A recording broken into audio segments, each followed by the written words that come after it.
Berdemokrasi ala Undang-Undang Dasar 1945 dengan menjunjung kedaulatan Tuhan.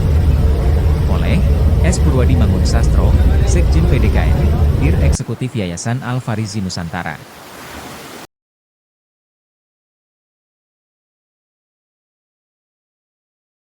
Republik Indonesia yang berdiri 17 Agustus 1945 sesungguhnya menampung ruang untuk menegakkan kewajiban menjalankan syariat Islam bagi pemeluknya sesuai esensi bunyi sila satu ketuhanan yang Maha Esa, sekalipun tidak seperti bunyi sila satu seperti pada Piagam Jakarta.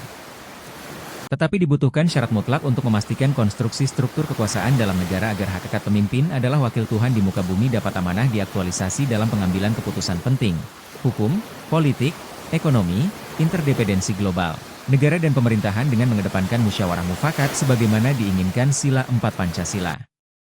Sebagaimana terjadi di zaman Daulah Madinah pada saat mana Rasulullah Shallallahu Alaihi Wasallam memiliki kekuasaan penuh dalam dimensi wujud legislatif, eksekutif, yudikatif dan dalam tugasnya sehari-hari dibantu sahabat-sahabat Nabi.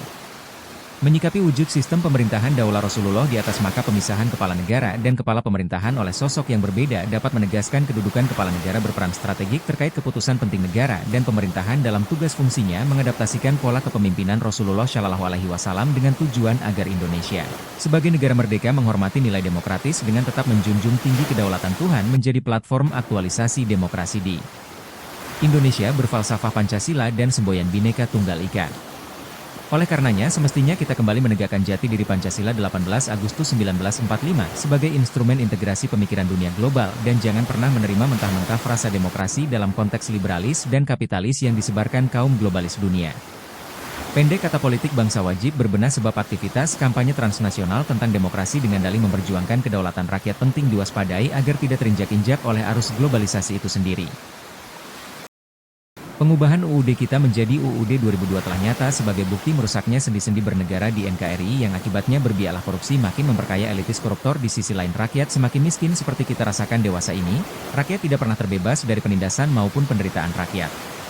Pada dasawarsa terakhir negara di bawah kepemimpinan Jokowi yang sekaligus berkedudukan sebagai kepala negara dan kepala pemerintahan telah memanfaatkan wewenang melebihi batas dan mengambil sikap otoriter diktator yang dibungkus dengan tampilan pencitraan halus padahal dalihnya semata kekuasaan untuk kepentingan diri, keluarga dan kelompoknya dan terlebih spesial hubungan simbiose demoralisasi bersama oligarki telah menjurus pada penjajahan di republik ini yang sama sekali bertentangan dengan komitmen pendirian negara sebagaimana tersebut pada alinea pertama muka 5 UUD 1945.